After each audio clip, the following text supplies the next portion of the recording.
Welcome back. +1 സോഷ്യോളജിയുടെ പരീക്ഷ ഈ വരുന്ന സെപ്റ്റംബർ 6-ാം തീയതി നടക്കുകയാണ്. അതിനുശേഷമുള്ള നമ്മുടെ ഹ്യൂമാനിറ്റീസ് പരീക്ഷകളൊക്കെ തുടർന്ന് ദിവസം നടക്കും. വളരെ ദിവസങ്ങൾ നമ്മൾ അടുത്തടുത്ത് വന്നിരിക്കുകയാണ്. അപ്പോൾ നിങ്ങൾ കൃത്യമായി ഷെഡ്യൂൾ പ്രകാരം ടൈം ടേബിൾ പ്രകാരം പഠിക്കുന്നുണ്ട് എന്നാണ് പ്രതീക്ഷിക്കുന്നത്. നമ്മൾ ഒരു പ്രാവശ്യം ഓൺലൈൻ ക്ലാസ്സുകൾ കേൾക്കുകയും തുടർന്ന് നിരവധി റിവിഷൻ ക്ലാസ്സുകൾ, ഡിസ്കഷനുകൾ, പ്രീവിയസ് ഇയർ ക്വസ്റ്റ്യനുകൾ, ഫോക്കസ് ഏരിയ ഓറിയന്റഡ് ക്ലാസ്സുകളൊക്കെ കണ്ടുകൊണ്ടിരിക്കുകയാണ്. ഒരുപാട് ക്ലാസ്സുകൾ +1 കഴിഞ്ഞ വർഷത്തിന്റെ +1 ഇംപ്രൂവ്മെന്റ് ക്ലാസ്സുകളുടെ ലിസ്റ്റുകളൊക്കെ പ്ലേ ലിസ്റ്റിൽ യൂട്യൂബിൽ കാണാം. അതുപോലെ വ്യത്യസ്ത ചാപ്റ്ററുകളുടെ റിവിഷൻ ക്ലാസ്സുകൾ, പ്രീവിയസ് ഇയർ ക്വസ്റ്റ്യൻ പേപ്പറുകൾ, match the following, objective type ക്വസ്റ്റ്യനുകളും ഒക്കെ നമ്മളുടെ യൂട്യൂബിലെ പ്ലേ ലിസ്റ്റുകൾ സെർച്ച് ചെയ്യുക. +1 ഇംപ്രൂവ്മെന്റ്, അതുപോലെ +1 സെപ്റ്റംബർ 2021 തുടങ്ങിയിട്ടുള്ള ലിസ്റ്റിലൊക്കെ നിങ്ങൾക്ക് അവൈലബിൾ ആണ്. ഓക്കെ, ഇന്ന് നമ്മൾ ഡിസ്കസ് ചെയ്യുന്നത് +1 സോഷ്യോളജിയിലെ ഫോക്കസ് ഏരിയ ബേസ്ഡ് ഒന്നാമത്തെ ചാപ്റ്ററിലെ വളരെ പ്രധാനപ്പെട്ട 2 ഭാഗങ്ങളാണ്. സോഷ്യോളജിക്കൽ ഇമാജിനേഷൻ, സമൂഹശാസ്ത്രപരമായ സങ്കല്പം അല്ലെങ്കിൽ സമൂഹശാസ്ത്രപരമായ ഭാവന എന്ന വളരെ പ്രധാനപ്പെട്ട ഒരു ടോപ്പിക്. 2 മുതൽ 3-4 മാർക്ക് വരെ ചോദ്യങ്ങൾ പ്രതീക്ഷിക്കാവുന്ന ഒരു കോൺസെപ്റ്റ് ആണ്. രണ്ടാമത്തെ ഭാഗം common sense knowledge, sociology and common sense knowledge, സമൂഹശാസ്ത്രവും സാമാന്യ ബോധവും തമ്മിലുള്ള വ്യത്യാസം എന്താണെന്നാണ് നമ്മൾ മനസ്സിലാക്കുന്നത്. അതും ഇതുപോലെ തന്നെ 2 മാർക്ക് മുതൽ 4 മാർക്ക് വരെ അല്ലെങ്കിൽ 6 മാർക്ക് വരെയൊക്കെ ചോദ്യങ്ങൾ പ്രതീക്ഷിക്കാവുന്നതാണ്. ഒന്നാമത്തെ ചാപ്റ്ററിൽ 20 മാർക്ക് വരെ നമ്മൾ ഈ പരീക്ഷയിൽ നമുക്ക് പ്രതീക്ഷിക്കാവുന്നതാണ്. അതുകൊണ്ട് കൃത്യമായി നമ്മൾ പഠിക്കുകയും അതിനനുസരിച്ച് നോട്ടുകൾ തയ്യാറാക്കുകയും പരീക്ഷകൾക്ക് വേണ്ടി തന്നെ ഉത്തരങ്ങൾ എഴുതി പഠിക്കുകയും ചെയ്യണം. അതുകൊണ്ട് ഈ പ്രധാനപ്പെട്ട ഈ 2 കോൺസെപ്റ്റുകൾ പഠിക്കുകയാണ് അല്ലെങ്കിൽ മനസ്സിലാക്കുകയാണ് ഇന്നത്തെ ക്ലാസ് കൊണ്ട് നമ്മൾ ഉദ്ദേശിക്കുന്നത്. ഓക്കെ, അപ്പോൾ ഈ ചാപ്റ്ററിൽ നമ്മൾ ഫസ്റ്റ് മുതൽ പഠിച്ചിട്ടുള്ളത്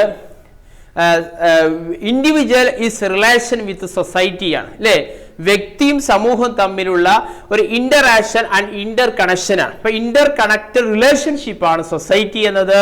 സൊസൈറ്റി എന്നത് is A web of social relationship എന്നൊക്കെ നമ്മൾ മനസ്സിലാക്കിയത് അല്ലെ. എന്താണ് society is A web of social relationship? സമൂഹം എന്നത് ബന്ധങ്ങളുടെ ഒരു കണ്ണിയാണ്, ഒരു ഇന്റർ കണക്റ്റഡ് റിലേഷൻഷിപ്പ് ആണ്. അത് നമ്മൾ ഈ ചാപ്റ്ററിൽ ആദ്യ ഭാഗത്ത് മനസ്സിലാക്കിയതാണ്. സോഷ്യോളജി പഠിക്കുമ്പോൾ മുഴുവനായിട്ടും നമ്മൾ ഉൾക്കൊള്ളേണ്ട ഒരു ആശയം കൂടിയാണ് web of social relationship, Inter connected relationship between each other എന്നത്. രണ്ടാമത് നമ്മൾ മനസ്സിലാക്കിയത് എന്താണ് സോഷ്യോളജി എന്നതാണ്. സോഷ്യോളജി ഈ ബന്ധങ്ങളെ മനസ്സിലാക്കുന്ന scientific study of human society and social interaction. സമൂഹത്തെ കുറിച്ച് ശാസ്ത്രീയപരമായും മനുഷ്യ സമൂഹത്തെ പഠിക്കുകയും അതിന്റെ സാമൂഹ്യ ബന്ധങ്ങളെ കുറിച്ച് പഠിക്കുകയും ചെയ്യുന്ന ഒരു ശാസ്ത്രമായിട്ടാണ് നമ്മൾ സമൂഹശാസ്ത്രത്തെ ഈ പാഠഭാഗങ്ങളിൽ കൂടെ മനസ്സിലാക്കിയത്. അപ്പൊ നമ്മൾ സമൂഹത്തിലുണ്ടാകുന്ന വ്യക്തിയും സമൂഹം തമ്മിലുള്ള ബന്ധത്തെ പോലെ തന്നെയാണ് വ്യക്തിപരമായ പ്രശ്നങ്ങളും സാമൂഹ്യ പ്രശ്നങ്ങളും തമ്മിൽ വളരെ ബന്ധപ്പെട്ടിരിക്കുന്നുണ്ട് എന്ന് കൂടി നമ്മൾ പഠിച്ചിട്ടുണ്ട്. അപ്പൊ വീടില്ലാത്ത അവസ്ഥകൾ, ഒരുപാട് പിക്ചറുകൾ നമുക്ക് സാമൂഹ്യ മാധ്യമങ്ങളിൽ നിന്നും നമ്മളുടെ ദൈനംദിന വാർത്താ വിനിമയ മാധ്യമങ്ങളിൽ നിന്നും നമുക്ക് ജീവിതത്തൊക്കെ കാണാവുന്നതാണ്. വീടില്ലാത്ത അവസ്ഥകൾ, പാർപ്പിട പ്രശ്നങ്ങൾ, ചേരിയിലെ പ്രശ്നങ്ങൾ, മറ്റു അനവധി പ്രശ്നങ്ങളുണ്ട്. അപ്പൊ ആ പ്രശ്നങ്ങൾ പരിഹരിക്കുന്നതിന് വേണ്ടി സർക്കാർ തലങ്ങളിൽ കേന്ദ്ര സംസ്ഥാന സർക്കാരുകൾ വ്യത്യസ്ത പദ്ധതികളൊക്കെ തയ്യാറാക്കുന്നുണ്ട്. അപ്പൊ ഈ വ്യക്തിക്കുണ്ടാകുന്ന അല്ലെങ്കിൽ പ്രശ്നങ്ങൾക്ക് ചില സാമൂഹ്യപരമായിട്ടുള്ള ബന്ധങ്ങൾ ഉണ്ട് എന്നും സാമൂഹ്യ പ്രശ്നങ്ങൾ വ്യക്തിപരമായ പ്രശ്നങ്ങൾ തമ്മിൽ ബന്ധപ്പെട്ടിരിക്കുന്നില്ല ഒരു വളരെ ഇന്റർ കണക്റ്റഡ് റിലേഷൻഷിപ്പിനെ കുറിച്ച് മനസ്സിലാക്കലാണ് സമൂഹശാസ്ത്രം എന്നത്. Problems R roots are related in the structure of society എന്നതാണ് അല്ലേ. എല്ലാ വ്യക്തിപരമായ പ്രശ്നങ്ങളും അതിന്റെ problems R rooted in the structure of society, സമൂഹത്തിന്റെ ഘടനയും തമ്മിൽ ബന്ധപ്പെട്ടിരിക്കുന്നു എന്നാണ് നമ്മൾ ഈ ചാപ്റ്ററിൽ കൂടെ അല്ലെങ്കിൽ ഈ ഫസ്റ്റ് ഭാഗത്തിൽ നമ്മൾ മനസ്സിലാക്കിയത്. ഇവിടെയാണ് വളരെ പ്രധാനപ്പെട്ട ഒരു കോൺസെപ്റ്റ്. സെക്കൻഡ് ഇയറിൽ നമുക്ക് ഫസ്റ്റ് ചാപ്റ്ററിൽ പഠിക്കുന്നതാണ് C.W. മിൽസിന്റെ, C. റൈറ്റ് മിൽസിന്റെ സോഷ്യോളജിക്കൽ ഇമാജിനേഷൻ എന്ന കോൺസെപ്റ്റ്. എന്താ സോഷ്യോളജിക്കൽ ഇമാജിനേഷൻ എന്ന് പറഞ്ഞാൽ? സമൂഹശാസ്ത്രപരമായ ഭാവന അല്ലെങ്കിൽ സമൂഹശാസ്ത്രപരമായ സങ്കല്പം എന്നത് അത് വ്യക്തിപരമായ പ്രശ്നവും പൊതുപ്രശ്നവും തമ്മിൽ ബന്ധപ്പെട്ടിരിക്കുന്നു. അല്ലെങ്കിൽ ഒരു സമൂഹശാസ്ത്രജ്ഞന് ഈ പ്രശ്നങ്ങളിൽ ഉണ്ടാകുന്ന അല്ലെങ്കിൽ ഈ personal problems R rooted in the structure of society. വ്യക്തിയുടെ പ്രശ്നങ്ങൾക്ക് സാമൂഹിക ഘടന തമ്മിലുള്ള ബന്ധങ്ങളെ തിരിച്ചറിയാനും അവരുടെ സാമൂഹിക പശ്ചാത്തലങ്ങളെ കുറിച്ച് എന്ത് ചെയ്യുക, വസ്തുനിഷ്ഠമായി എന്ത് ചെയ്യുക, ഈ ബന്ധങ്ങളെ പഠിക്കുന്നതിനുള്ള ഒരു സമൂഹശാസ്ത്രജ്ഞന്റെ ക്വാളിറ്റിയെയും അല്ലെങ്കിൽ ഡ്യൂട്ടിയെയും കുറിച്ച് പറയുന്ന ഒരു എന്താണ് ആശയമാണ് സോഷ്യോളജിക്കൽ ഇമാജിനേഷൻ. പരീക്ഷയ്ക്ക് ചോദിച്ചാൽ നമ്മൾ കൃത്യമായി അതിന്റെ പോയിന്റുകളാക്കി എഴുതണം. സി റൈറ്റ് മിൽസ് എന്ന അമേരിക്കൻ സമൂഹശാസ്ത്രജ്ഞൻ അത് മുന്നോട്ട് വെച്ചിട്ടുള്ളത് വ്യക്തിപരമായ പ്രശ്നവും പൊതുവർഷവും തമ്മിൽ ബന്ധപ്പെട്ടിരിക്കുന്നതെന്നും ഒരു വ്യക്തിയുടെ ജീവിതത്തെക്കുറിച്ചോ ഒരു സമൂഹത്തിന്റെ ചരിത്രത്തെക്കുറിച്ചോ മനസ്സിലാക്കണമെങ്കിൽ അവ രണ്ടിനെ കുറിച്ചുമുള്ള ധാരണ എന്ത് ചെയ്യണം, ഉണ്ടായിരിക്കണമെന്നാണ് C.W. മിൽസ് മുന്നോട്ട് വെച്ചിട്ടുള്ളത്. എന്താണ്? ഒരു വ്യക്തിയുടെ ജീവിതത്തെക്കുറിച്ചോ ഒരു സമൂഹത്തിന്റെ ചരിത്രത്തെക്കുറിച്ചോ മനസ്സിലാക്കണമെങ്കിൽ അവ രണ്ടിനെ കുറിച്ചുള്ള ധാരണ ഉണ്ടായിരിക്കണം. സമൂഹത്തെക്കുറിച്ചുള്ള വസ്തുനിഷ്ഠപരമായ നിരീക്ഷണത്തിനും വ്യത്യസ്തപരമായ വീക്ഷണകോണുകളിൽ നിന്ന് ചിന്തിക്കുന്നതിനും സാമൂഹ്യശാസ്ത്രപരമായ സങ്കല്പം, ഭാവന നമ്മെ സഹായിക്കുന്നുണ്ട്. അപ്പോൾ ഒരു ഡിഫറെന്റ് പോയിന്റ് ഓഫ് വ്യൂവില് വ്യക്തിപരമായ പ്രശ്നത്തെയും സാമൂഹിക ഘടനയെ കുറിച്ചുള്ള ബന്ധങ്ങളെ മനസ്സിലാക്കലാണ് സമൂഹശാസ്ത്ര ഭാവന എന്നത്. ഈ sociological imagination is A duty of A sociologist or the quality of A sociologist ആയിട്ടാണ് നമ്മൾ എന്ത് ചെയ്യുക, നമ്മൾ മനസ്സിലാക്കേണ്ടത്. അപ്പോൾ വ്യത്യസ്തപരമായ ഉദാഹരണങ്ങൾ പുസ്തകത്തിൽ പഠിച്ചു. എന്താണ്? ആഫ്റ്റർ ഇൻഡസ്ട്രിയലൈസേഷൻ, വ്യവസായവൽക്കരണം ഉണ്ടാകുമ്പോൾ അവിടെ ഉണ്ടാകുന്ന ആളുകളുടെ റിലേഷൻഷിപ്പിൽ ഉണ്ടാകുന്ന മാറ്റങ്ങൾ, തൊഴിലാളികളിൽ ഉണ്ടാകുന്ന മാറ്റങ്ങൾ, അവിടെ ഉണ്ടാകുന്ന മറ്റു എന്ത് ചെയ്യാണ് ഇൻഷുറൻസ് ആളുകൾ അല്ലെങ്കിൽ ബന്ധങ്ങൾ ഉണ്ടാകുന്ന മാറ്റങ്ങളൊക്കെ എന്ത് ചെയ്യുന്നുണ്ട്, നമുക്ക് സമൂഹത്തിൽ കാണാവുന്നതാണ്. അപ്പൊ ഇങ്ങനെയുള്ള ചില റിലേഷൻഷിപ്പുകൾ, ആ ബന്ധങ്ങളെ, ഇപ്പോൾ ഒരു വേൾഡ് എന്ത് ചെയ്യുക വാർ ഉണ്ടാകുമ്പോൾ, ലോകമഹായുദ്ധങ്ങൾ ഉണ്ടാകുമ്പോൾ അത് എങ്ങനെ സമൂഹത്തെ സ്വാധീനിക്കുന്നു, അവ സ്ട്രക്ചറെ മനസ്സിലാക്കുകയും വ്യക്തിയുടെ പ്രശ്നങ്ങളെ മനസ്സിലാക്കുകയും ചെയ്യുക. ഇങ്ങനെ വ്യക്തിയും സമൂഹം തമ്മിലുള്ള ബന്ധങ്ങളെ മനസ്സിലാക്കാനാണ് സമൂഹശാസ്ത്ര ഭാവന നമ്മെ സഹായിക്കുന്നത്. Okay, neither the life of an individual nor the history of society can be understood without understanding both. ഒരു വ്യക്തിയുടെ ജീവിതത്തെക്കുറിച്ചോ ഒരു സമൂഹത്തിന്റെ ചരിത്രത്തെക്കുറിച്ചോ മനസ്സിലാക്കണമെങ്കിൽ ഈ രണ്ടിനെയുമുള്ള ബന്ധങ്ങളെ കുറിച്ച് നമ്മൾക്ക് എന്ത് ചെയ്യുക, മനസ്സിലാക്കാൻ ആവശ്യമുണ്ട് എന്നാണ് സോഷ്യോളജിക്കൽ ഇമാജിനേഷൻ മുന്നോട്ട് വെക്കുന്നത്. The perspective of sociology to how to analyze a society, സമൂഹത്തെ എങ്ങനെ വിശകലനം ചെയ്യണമെന്നുള്ള ഒരു കാഴ്ചപ്പാടാണ് sociological imagination. The awareness of the relationship between personal experiences and the wider society, വ്യക്തിപരമായിട്ടുണ്ടാകുന്ന പ്രശ്നങ്ങളും സാമൂഹികമായിട്ടുള്ള എന്ത് ചെയ്യാണ് ബന്ധങ്ങൾ തമ്മിലുള്ള ഈ ബന്ധങ്ങളെയും അനുഭവങ്ങളെയും കുറിച്ചുള്ള ഒരു ധാരണയാണ്, കാഴ്ചപ്പാടാണ് sociological imagination. It is a power of sociological imagination to connect personal trouble to public issues. വ്യക്തിപരമായ പ്രശ്നത്തെയും സാമൂഹിക പ്രശ്നത്തെയും കണക്ട് ചെയ്യുക, ബന്ധിപ്പിക്കാനുള്ള ഒരു കഴിവാണെന്ന് സമൂഹശാസ്ത്ര ഭാവന എന്നത്. It is a ability to see things socially, പ്രശ്നങ്ങളെ സാമൂഹ്യപരമായി കാണുക, അല്ലേ?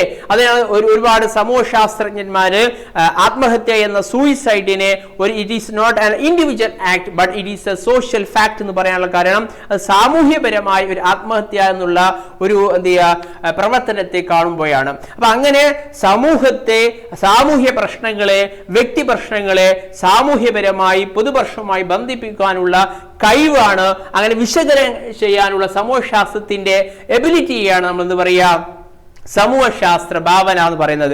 How is her biography is linked to the structure and the history of society. എങ്ങനെയാണ് ഒരാളുടെ ജീവിതം എന്നത് അല്ലെങ്കിൽ ജീവിതത്തെ കുറിച്ച് മനസ്സിലാക്കുന്നത്, അതിന്റെ സ്ട്രക്ചർ, സമൂഹത്തിന്റെ ഘടനയെ കുറിച്ച് എന്ത് ചെയ്യുക മനസ്സിലാക്കിക്കൊണ്ടാണെന്നുള്ള ഒരു തിരിച്ചറിവാണ്. It is a thing from an alternative point of view.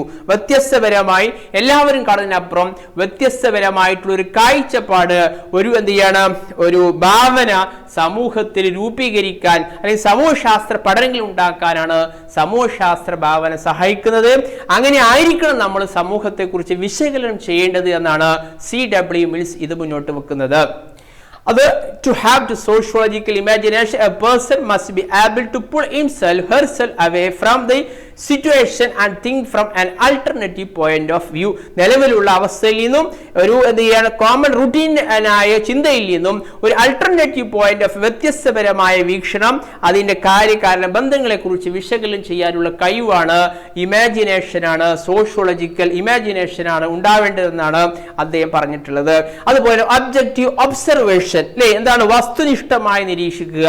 Sociological imagination require as above all to think ourselves away from the familiar routine of our daily life in order to look at the new എന്നാണ്. അപ്പോൾ കൃത്യമായി വസ്തുനിഷ്ഠപരമായി ഫാക്റ്റുകൾക്കനുസരിച്ച് ഈ personal ഇഷ്യൂസിനെയും public problem തമ്മിലുള്ള link മനസ്സിലാക്കിക്കൊണ്ട് ഈ വ്യക്തിപരമായും social സ്ട്രക്ചറിനെയും ഉള്ള ഈ connection മനസ്സിലാക്കിയിട്ടായിരിക്കണം സമൂഹത്തെ വിശകലനം ചെയ്യേണ്ടത് എന്നാണ് സോഷ്യോളജിക്കൽ ഇമാജിനേഷനിൽ കൂടി C.W. മിൽസ് മുന്നോട്ട് വെച്ചത്. അപ്പോൾ സോഷ്യോളജിക്കൽ ഇമാജിനേഷൻ എന്ന് പറഞ്ഞാൽ how individual and society are dialectically linked, എങ്ങനെയാണ് വ്യക്തിയും സമൂഹം തമ്മിലുള്ള പരസ്പരമായി ബന്ധപ്പെട്ടിരിക്കുന്നതെന്നും അതിനുള്ള ഒരു objective observation or the thing a different point of view, അതാണ് സോഷ്യോളജിക്കൽ ഇമാജിനേഷൻ എന്നത്. Vivid awareness of relationship between personal experiences and wider society, ഒരു സമൂഹത്തിൽ വ്യക്തിപരമായും സമൂഹം തമ്മിലുള്ള ബന്ധങ്ങളെ കണക്ട് ചെയ്യാനുള്ള നമ്മുടെ ശേഷിയാണ്, എബിലിറ്റിയാണ്, ക്വാളിറ്റിയാണ് എന്ത് സോഷ്യോളജിക്കൽ ഇമാജിനേഷൻ. ഇനി അടുത്തത് നമ്മൾ പഠിച്ച ഒരു വളരെ പ്രധാനപ്പെട്ട ഒരു കോൺസെപ്റ്റ് ആണ് ഏത്, common sense knowledge and sociological knowledge. അല്ലേ, എന്താണ് സമൂഹശാസ്ത്രപരമായിട്ടുള്ള അറിവും സാമാന്യ ബോധവും തമ്മിലുള്ള വ്യത്യാസം എന്താണ് വ്യത്യാസങ്ങൾ? നമ്മൾ we are living in society, നമ്മൾ എന്ത് ചെയ്യാണ്, സോഷ്യൽ ബീയിങ് ആണ്, ഒരു സോഷ്യൽ ആനിമൽ ആണ്, ജനിക്കുന്നതും വളരുന്നതും ഒക്കെ ഈ സൊസൈറ്റിയിലാണ്. അപ്പോൾ സമൂഹത്തെ കുറിച്ചുള്ള ഒരുപാട് ഐഡിയാസ് എന്ത് ചെയ്യാണ് എവരിഡേ ലൈഫ് നമുക്ക് ലഭിക്കുന്നുണ്ട്. All of us have ideas about our own everyday life and also about others' lives, about our own society and also about others' society. നമ്മൾ ജീവിക്കുന്ന സമൂഹത്തെക്കുറിച്ചും മറ്റുള്ള സമൂഹത്തെക്കുറിച്ചൊക്കെ നമുക്ക് ദൈനംദിന ജീവിതത്തിൽ ഒരുപാട് അറിവുകൾ ലഭിക്കുന്നുണ്ട്. These are our everyday notions, our common sense in terms of which we live our lives. നമ്മൾ സമൂഹത്തിൽ ലഭിക്കുന്ന ഒരുപാട് പൊതുവായുണ്ടാകുന്ന എന്താണ് ജ്ഞാനങ്ങളുണ്ട്. ഇവ നമ്മുടെ ദൈനംദിന ധാരണകളും സാമാന്യ ബോധവുമാണ്. അതെന്താണ്, കോമൺ സെൻസ് ആണ്. എവരിഡേ ലൈഫിൽ നിന്ന് നമ്മൾ അക്വയർ ചെയ്തിട്ടുള്ള, നമ്മൾ എന്ത് ചെയ്യുക, സോഷ്യലൈസ് ചെയ്യപ്പെട്ട അറിവുകളാണ്. നമ്മുടെ സാമാന്യ ബുദ്ധി കണക്കിലെടുത്ത് ഇതിന്റെ അടിസ്ഥാനമാണ് നാം ജീവിതങ്ങൾ നയിക്കുന്നത്. ചിലപ്പോൾ തിയോളജിക്കലായിട്ടോ മതപരമായിട്ടോ ഫിലോസഫിക്കലായിട്ടുള്ള ഒരുപാട് അറിവുകൾ നമുക്ക് നൽകുന്നുണ്ട്, അല്ലേ? ഈ അറിവുകളൊക്കെ എന്താണ്, കോമൺ സെൻസ് ആണ്. സമൂഹത്തിന്റെ സാമൂഹ്യവൽക്കരണത്തിന് വേണ്ടി നമുക്ക് സമൂഹത്തിൽ എന്ത് ചെയ്യുക ലഭിക്കുന്ന ചില അറിവുകളാണ്. We have to see how sociological knowledge is different from this type of theological and philosophical observation. ഈ മറ്റു മതപരമായിട്ടുള്ള അല്ലെങ്കിൽ തത്വശാസ്ത്രപരമായിട്ട് അറിവിൽ നിന്ന് അല്ലെങ്കിൽ കോമൺ സെൻസ് ഒബ്സർവേഷനിൽ നിന്ന് എങ്ങനെയാണ് സമൂഹശാസ്ത്ര അറിവുകൾ വ്യത്യാസമാകുന്നത് എന്നാണ് നമ്മൾ എന്ത് ചെയ്യുക ഇവിടെ മനസ്സിലാക്കുന്നത്. അപ്പോൾ എന്താണ് കോമൺ സെൻസ് എന്നും എന്താണ് സോഷ്യോളജിക്കൽ നോളജും തമ്മിലുള്ള വ്യത്യാസങ്ങൾ തിരിച്ചറിയുകയാണ്. ഇത് കൃത്യമായി നമ്മൾ സോഷ്യോളജി പഠനം എളുപ്പമാക്കും. ഇവിടെ നമുക്ക് പരീക്ഷയ്ക്ക് മാർക്കുകൾ വളരെ എന്ത് ചെയ്യുക എളുപ്പമായി ലഭിക്കാൻ കഴിയുന്ന ഒരു ഭാഗമാണ്. അപ്പോൾ common sense is based on, പരീക്ഷയ്ക്ക് കൃത്യമായി എഴുതി വെക്കുക ഈ പോയിന്റുകൾ, it's based on naturalistic and individualistic explanation. We can't find any type of scientific evidence. പ്രധാനപ്പെട്ട 3 പോയിന്റുകൾ അതിലുണ്ട്. സാമാന്യ ബുദ്ധി എന്നത് സ്വാഭാവികമാണ്, നാച്ചുറലിസ്റ്റിക് ആണ്, സ്വാഭാവികമായിട്ടുള്ള ഒന്നാണ്. രണ്ടാമത്തെ പോയിന്റ് വ്യക്തിപരമായ വിശദീകരണമാണ്, ഇൻഡിവിജ്വലിസ്റ്റിക് എക്സ്പ്ലനേഷൻ. മൂന്നാമത്തത് ഇത് അടിസ്ഥാനമാക്കി എന്താണ്, വ്യക്തിപരമായിട്ടുള്ള വിശദീകരണ അടിസ്ഥാനമാക്കിയാണ് ഏതെങ്കിലും തരത്തിലുള്ള ശാസ്ത്രീയ തെളിവുകൾ കണ്ടെത്താൻ കഴിയുകയില്ല. അപ്പൊ സയന്റിഫിക് എന്നത് വളരെ പ്രധാനപ്പെട്ടതാണ്. കോമൺ സെൻസ് നോളജിന് എന്തില്ല, സയന്റിഫിക്കൽ ബേസ്ഡ് ഇല്ല. We can find any type of scientific evidence in common sense knowledge. Common sense knowledge എന്താണ്, it is only a based on naturalistic, അത് സ്വാഭാവികമായി പ്രകൃതിയിൽ നിന്ന് അല്ലെങ്കിൽ എന്ത് ചെയ്യാണ്, നമ്മൾ സോഷ്യലൈസ് ചെയ്യപ്പെട്ടുണ്ടാക്കിയ അറിവുകളെയാണ്.